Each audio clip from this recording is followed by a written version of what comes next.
신학개론 대강좌 시즌2 30강을 시작하겠습니다.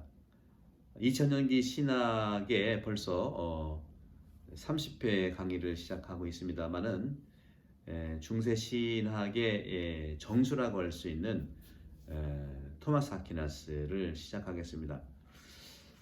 초기 천년기에는 우리 그리스도교 신앙의 신학적 토대가 플라토니즘이라고 했죠.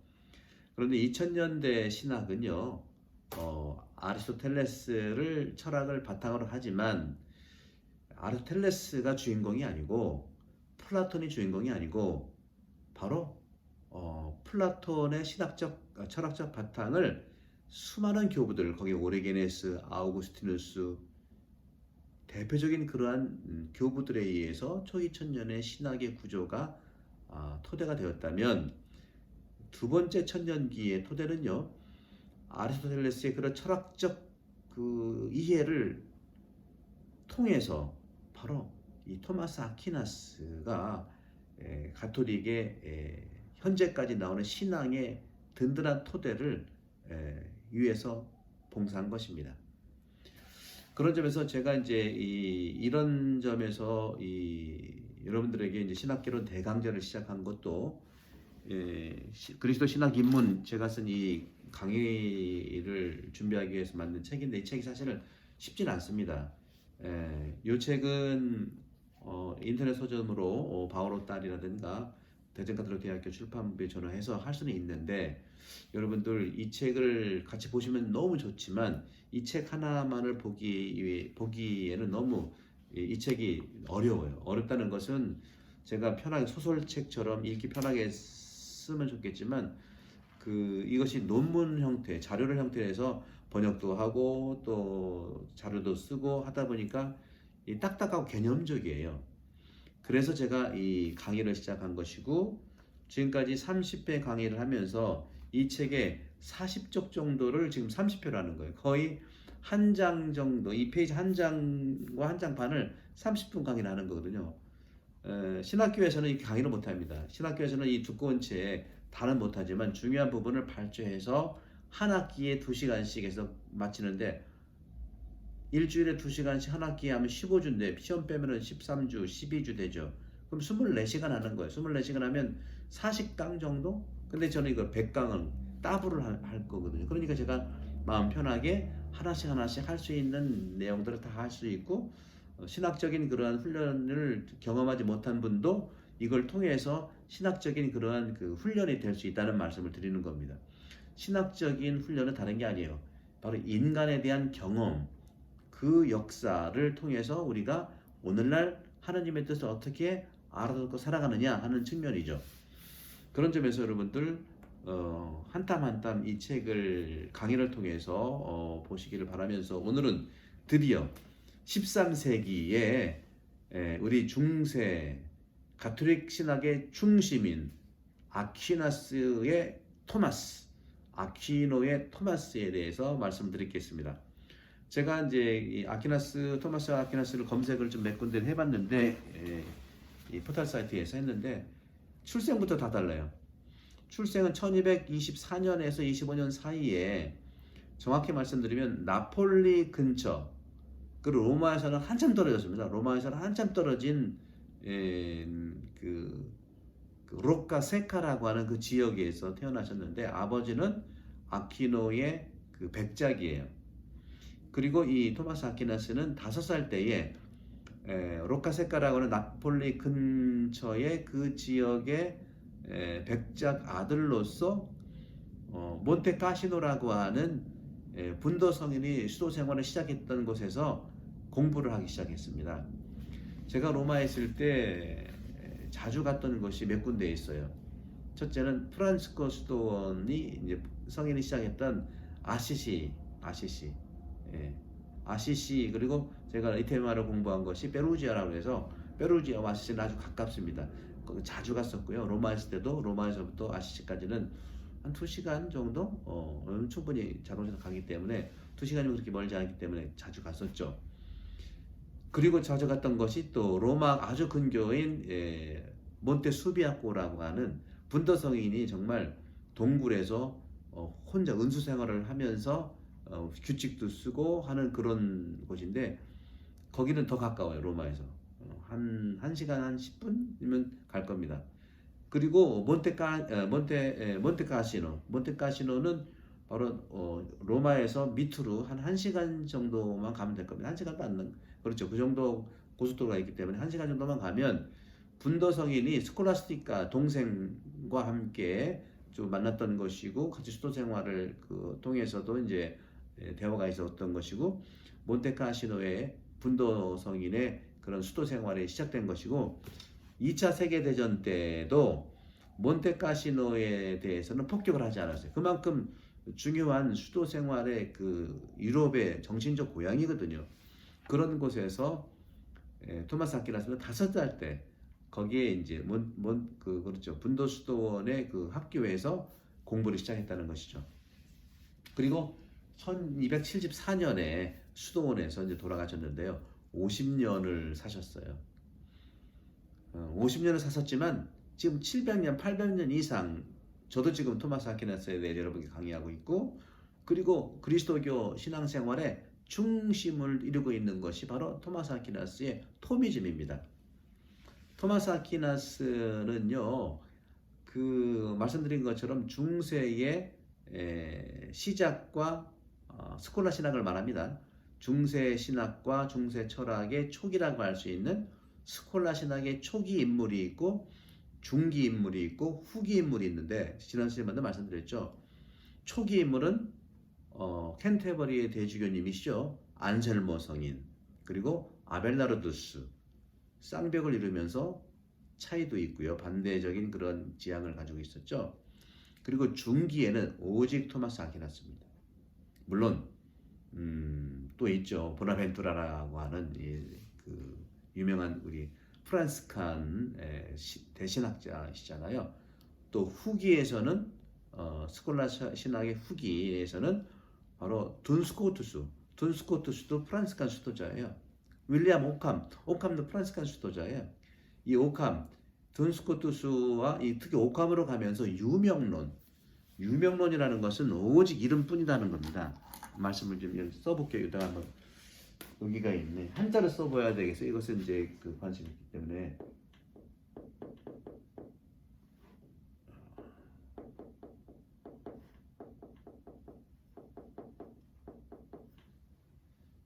유자가 이게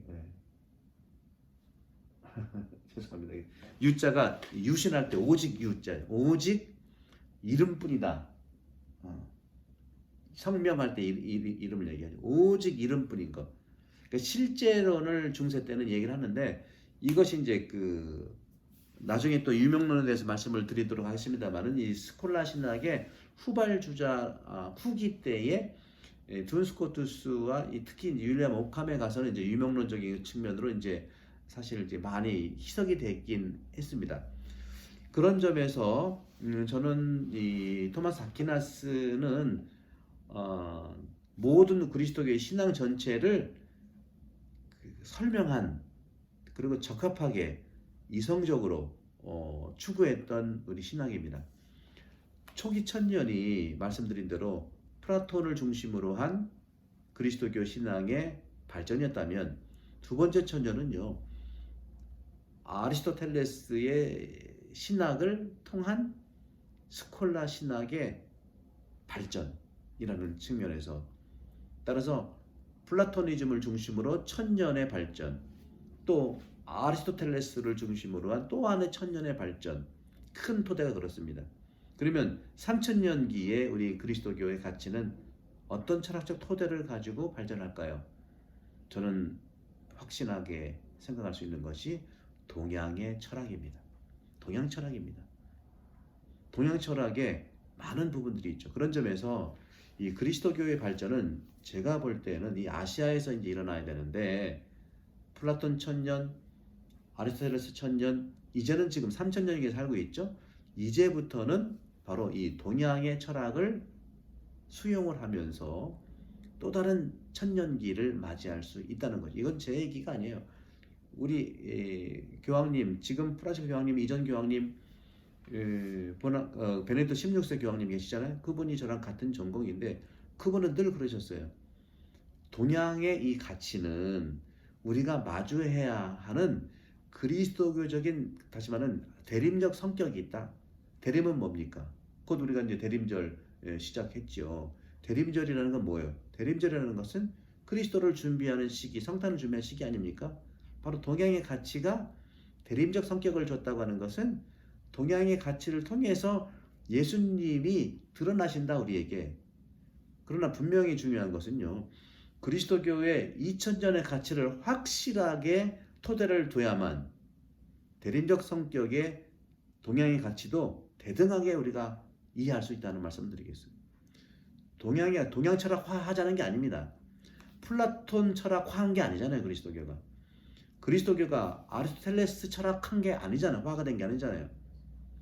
동양 철학도 역시 마찬가지. 하느님의 그러한 대림적 성격의 측면을 우리에게 선물을 주신 거기 때문에 겸허하게 그 가치들을 대화를 통해서 하는데, 그 대화의 가장 중요한 신학적인 토대가 바로 중세 철학의 이 토마스 아퀴나스다라는 말씀을 드리고 싶어요.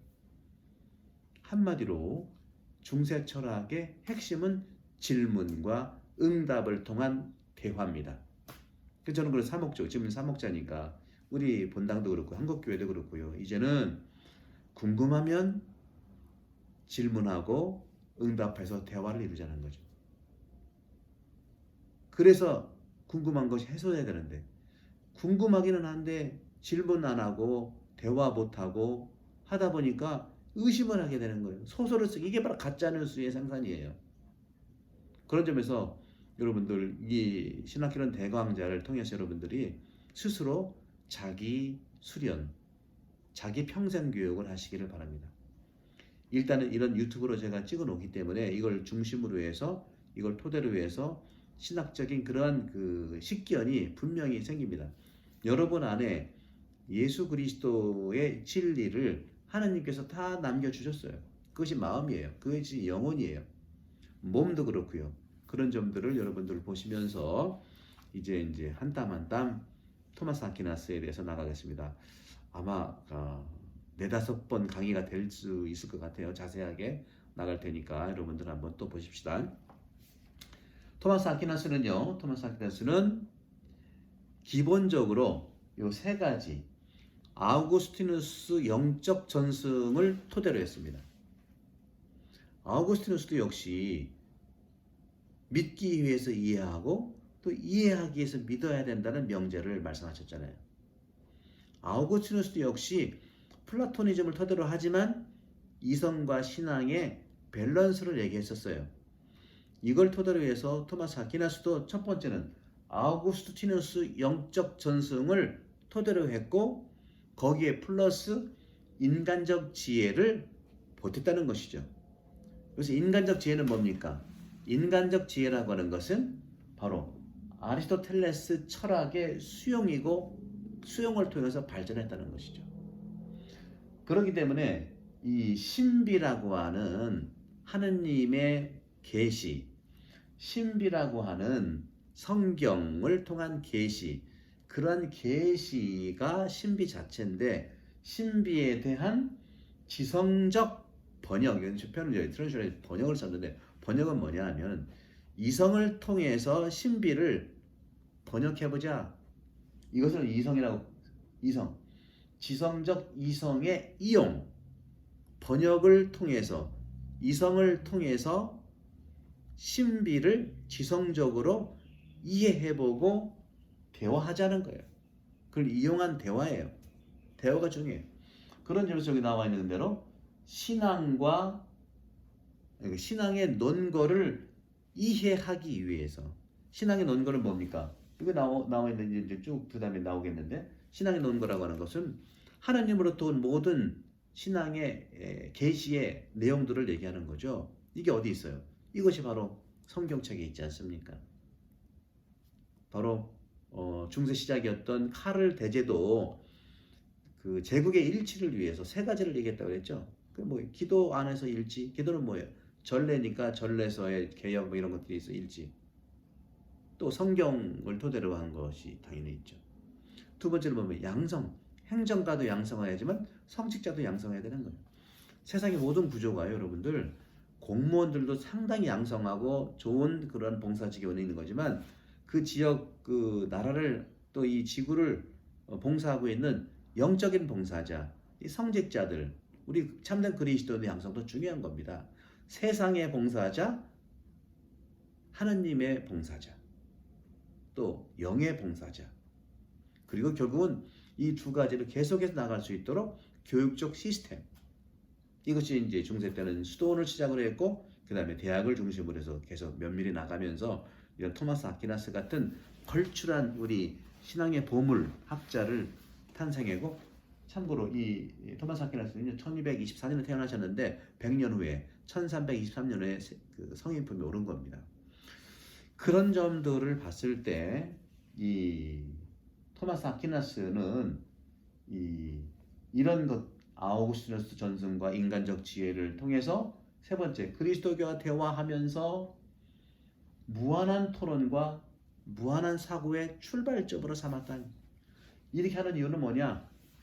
대화를 위해서 무한한 토론을 하는 것도, 싸우자는 게 아니에요. 토론하자는 거죠. 근데 우리 한국 분들도 이런 부분들이 이제 앞으로 많이 좋아졌어요. 논리적인 거. 그러나 우리 한국 분들은 서양 사람들의 이 이성과 논리 플러스에다 우리 감각까지 좋거든. 감성까지 우리는 풍부합니다. 그러니까 사람들이 보면 이성보다는 감성이 드러나는 것 같으니까 이성이 없는 것 같지만 한국 사람처럼 이성이 좋은 사람은 없어요. 이성과 감성까지 포함된 건데 감성은 좀 차지하고 좀 내려놓고 이성적으로 한번 신앙을 접근해보자 하는 것이죠. 왜? 감성적 접근은 하지 말라고 해도 잘하니까. 우리가 기도 얼마나 잘합니까? 사랑행위 얼마나 잘합니까? 그렇죠? 이것이 바로 한국 분들이 위기에 강한 것이 이성보다는 감성의 풍부한 하느님의 은혜 때문에 그래요. 그거 보십시오. 옛날에 일들이 얼마나 많이 날 때 보십시오. 우리 안면도에 그 조선 배에서 기름이 흘렀잖아요. 이거 농담이에요. 만약에 대통령께서 모든 그 도지사한테 지시해서 모든 그 도지사를 중심으로 해서 안면도 가서 다 기름을 제거하십시오, 그렇게 지시했어 봐. 안 갔을 거예요. 근데 보십시오. 다 알아서 갔잖아요. 자발적이고 자율적인 우리 한국 사람들의 이 감성의 움직임이에요. 이 감성의 움직임이야말로 우리가 자발적이고 특히 위기에 강한 임진왜란 때 보세요. 임진왜란 때 일본 사람들이 우리를 몰랐던 게 뭐예요? 군인이 없다고 했지만 우리는 의병이 군인입니까? 승병이 군인입니까? 스스로 농민들이 군인이 되고 스님들이 군인으로 나와서 지켰잖아요. 안낙내는 어떻습니까? 그렇죠? 그런 점에 봤을 때 한국 분들은 이 감성의 최고봉이고, 이성도 우리 한국 분들 공부를 얼마나 많이 합니까? 문명률 높고요. 따라서 한국이야, 저는 민족주의자, 국가주의자는 아니에요. 객관적으로 나를 보고 성찰해봐도 그렇습니다. 거기에 이제는 조금 더 이성의 분명한 훈련을 해보자는 겁니다. 이성의 훈련이 분명할 때 감성과 이성이 확실하게 신앙의 관점에서 그리스도교적 관점에 뿐만 아니라 한국의 좋은 문화가 또 만날 수 있다는 말씀을 드리고 싶어요. 자, 보십시오. 그래서 토마스 아퀴나스한테 신학은 뭐냐? 신학이란 뭐냐? 보세요. 계시된 논지들에 의해, 계시된 논지는 뭐겠어요? 성경과 많은 교부들의 이런 작품들, 교부들 작품도 성경에 대한 해석이기 때문에, 또 성경의 첫 번째 텍스트라면 텍스트라면 교부들 문헌은 secondary literature, 두 번째 자료들이죠. 그죠? 그런 점들에서 성경과 또 많은 신앙의 이런 그 계시에 대한 논지들에 의해 구성된 전제로부터, 이건 뭐냐? 간단하게 말씀드리면 신앙 진리에 대해서예요. 그 신앙 진리는 뭐냐? 공의에서 선언된 우리 그리스도의 신앙 고백에 대한 진리예요. 신앙 진리에 대해서 계시로부터 온 신앙 진리인 신앙 고백의 그런 구성된 전제로부터 이성을 통해 추론한 진리를 탐구하는 학문이다. 바로 이것이 신앙이라는 거죠. 신앙이 뭐냐? 성경에서 출발한 신앙 진리가 있잖아요. 성경과 공의에서 선언된 신앙 진리에 대한 선포가 있잖아요. 성경 진리, 신앙 진리, 이것을 이성적인 방법론을 통해서 뽑아낸 진리, 이거를 탐구하는 것이 신앙이라는 것이죠. 따라서 계시, 그다음 신앙 진리, 이성적인 방법론, 이거로부터 나오는 신앙 진리를 탐구하는 것이다. 따라서 계시 신앙과 또 우리 그 계시 신앙에 대한 이성적 탐구로 인한 연구, 이것이 신앙. 그러니까 제가 이제 신학교 대강도 시작할 때 신학이 뭐냐 했을 때 뭐라고 그랬어요? 신학이라고 하는 것은 신앙을 탐구하고, 다시 말해 신앙을 돌아보는 학문이라고 했잖아요. 그렇죠? 신앙을 돌아보는 건 성찰하는 학문이라고 했죠. 성찰. 따라서 신학은 신앙을 도와주는 학문이어야 되는 것이죠. 그런 점에서 신앙 논고에 대한 이해를 위해서 이성을 사용했다. 신앙 논고, 계시 진리, 신앙 진리를 위해서, 그걸 신앙 진리를 이해하기 위해서 이성을 사용했다는 것이죠. 이것이 바로 신학이고요. 토마스 아퀴나스가 했던 거고요. 그리고 그런 점에서 여기 나와 있는 대로 이성과 신앙은, 그렇죠? 이성과 서로 존중하며, 뭐 신앙은 더 위니 이성은 더 아래니 이럴 거 없이 신앙과 이성이 서로 존중해야 돼. 신앙은 이성을 존중하고 이성은 신앙을 존중해야 돼. 이것은 아우구스티누 성인도 믿기 위해서 이해해야 되고 이해하기 위해서 믿어야 된다고 그랬잖아요. 그렇죠? 뭐 그 끌레르보의, 그렇죠? 끌레르보의 베르나르도도 그렇게 얘기를 했고요. 예. 이해되지 않은 믿음에 대해서 이해된 믿음을 우리가 추구하자고 얘기했잖아요. 이해된 믿음. 그래서 이성과 신앙은 서로 존중하며 중요한 자유를 충분히 보장한다는 것이죠. 따라서 두 번째로, 그런 점에 이성과 신앙, 이성은 철학이고요, 신앙은 신학인데, 따라서 철학은 신학을 위해 봉사하고 하느님 계시 진리의 출발점에까지 신학의 신여로서 봉사한다는 거죠. 그래서 이 부정적인 의미가 아니에요. 뭐 철학은 신학의 신여다 이렇게 얘기하지만 요즘은요 반대예요. 바로 신학은 바로 철학을 통해서 신학이 발전될 수밖에 없어요. 그때는 이제 좀 중세 때는 좀 폄하하게 얘기하는 것도 있었지, 뭐 폄하가 아니라 중심이 신앙이니까. 신학 얼마나 중요합니까? 신앙을 바르게 이해하는 철학이 얼마나 감사합니까? 그렇죠? 따라서 철학은 신학의 신여라는 말을 오해하면 안 되고, 신학을 제대로 이해하기 위해서 철학의 도움을 받아야 되는 봉사한 것이다. 오늘날에는요, 우리가 신학을 제대로 발전하기 위해서 철학을 정확히 봐야 돼요. 세상의 흐름과 세상의 상징과 세상의 징표, 시대적 징표를 추구하는 것이 철학이기 때문에 많은 철학자들, 생태학자들, 이런 분들의 과학자들, 이런 분들은 다 세상의 이 흐름들, 징표를 찾아내는 분들이기 때문에 그런 과학자들, 지식인들, 철학자들이 밝혀낸 세상에 대한 징표들을 신학자들이 그것을 해석을 해서 하나님의 뜻과 만나게 해야 된다는 것이죠. 이게 중세 때 했던 거예요. 따라서 철학은 신학을 위해 봉사하며 하나님 계시 진리의 출발점으로부터 끝까지 신학의 신여로서 드러난다는 것이죠. 그런 점에서 토마스 아퀴나스는 신학을 뭐라고 했냐? 신학은 거룩한 지식이라고 했어요. 사크라 독두리나. 사크라는 거룩한 거고, 독두리나는 신학은 바로 지식이라는 거. 지식. 여러분, 지식은 중요합니다. 왜? 지식이 바로 우리 신앙을 바르게 이해하고 바르게 안내할 수 있기 때문에 그래요. 그런 점들을 여러분께 말씀을 좀 드렸고요. 그것이 이제 137쪽부터 이제 쭉 나갔는데요. 그런 점에서 이 토마스의 공로는 여기 나오는 대로 아리스토텔레스 철학의 수용 발전이었고 이것이 공로예요. 그래서 쓸게요. 이 토마스의 공로가 이거다. 공로. 토마스의 공로. 토마스 공로는 또 토마스를 잘 가르쳤던 스승 데알베르투스 1280년에 이제 세상을 떠나셨는데 데알베르투스 제자가 바로 토마스 아퀴나스고 토마스 아퀴나스의 위대한 공로는 아리스토텔레스 철학으로부터 제공받은 막대한 철학적 가능성의 수용과 발전이라는 것이죠. 그런 점들을 볼 수 있고요.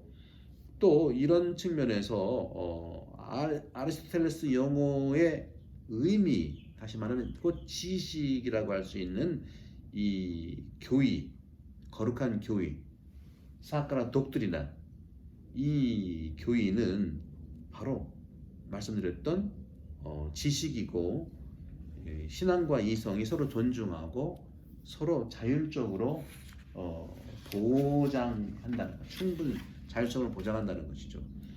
그런 점에서 토마스의 이러한 업적들, 이러한 점들은 신앙과 비교를 해서 이성의 근본적인 부족함, 이성으로 아무리 그래서 토마스 아퀴나스가 모든 그 신학대전을 다 마무리한 다음에 고백한 게 있어요. 당신의 은총이 내가 저술한 신학대전은 아무 의미가 없다. 휴지종에 불과하다. 당신의 은총이 아니면 내 신학대전은 아무 의미가 없다고 얘기했어요. 따라서 이런 것들처럼 하느님에 대한 모든 현실적이고 또 전체적이면서 절대적인 의존을 선언한 겁니다. 토마스 아퀴나스. 그러면서 우리 그리스도교의 발전을 이루겠던 분입니다. 그래서 다음 시간에는요 토마스 아퀴나스의 어떤 그 구체적인 그런 그 내용을 좀 나가면서 신학 대전을 말씀드리도록 하겠는데요. 바로 이 토마스 아퀴나스는요 스콜라 철학과 스콜라 신학의 1인자예요. 1인자. 토마스 아퀴나스는 유럽 역사 안에서 가장 강하고 힘 있는 지성인입니다. 그의 업적은 기적과 같다는 평가를 내리기도 하는 것이죠. 그래서 교회의 공식적인 박사가 바로 토마스 아퀴나스고요. 교회의 공식 문헌, 모든 이런 가치들이 있죠. 교회 공식 문헌은 토미즘적 경향이 매우 강합니다. 특별히 레오 13세 회칙, 에테르니 파트리스, 그리고 비오 10세의 반현대주의, 비오 11세의 로마의 모든 교수들과 신학생들, 교회 동료들에게 한 담화가 있는데 이런 내용들, 그리고 교회법, 특히 1366조 2항에 이런 말을 합니다. 제가 읽어볼게요. 교회법이 나와 있는 거예요. 교수들은 이성을 사용한 철학과 신학의 연구, 그리고 학생의 양성을 위한 교육 방법에 대하여 연구한다. 이러한 교의들과 방법론의 바탕에는 천사적 박사, 성 토마스죠. 천사적 박사 토마스 아퀴나스의 원리들이 자리하며 이들을 거룩하게 수호한다. 이러한 규정의 근거로서 첫 번째, 토마스의 학문적 완전성을 얘기합니다. 학문적 완전성. 다음 시간에 또 한번 제가 정리해 드릴게요. 오늘은 좀 빨리 하고, 경험에서 비롯한 가르침, 학문만 아니에요. 경험에서 비롯한 가르침. 다음 세 번째, 비배타성, 그리고 논쟁의 화제가 되는 사항들 안에 느낄 수 있는 자유. 비오 11세, 비오 12세께서도 이제 강조합니다. 이런 건데, 그래서 토마스는요 언제나 이단들과 교회를 반대하는 사람들의 표적이 됐어요. 그래서 이런 말이 있어요. 라틴 말로 해볼게요. 똘레 토맘 에트 에클레시암 디시파보. 이건 다음에 써드릴게요. 토마스를 제거하고 교회를 파괴하라. 이런 말들이 있었죠. 그런 점에서 성 토마스는 가톨릭 신앙에서 최고의 보루의 역할을 했고요. 하지만 교회는 더 중요한 것은 성 토마스뿐만 아니라 은총과 성령의 덕으로 유지된다는 말씀입니다. 성부와 성자와 성령께서 여러분 모두에 항복합니다. 감사합니다.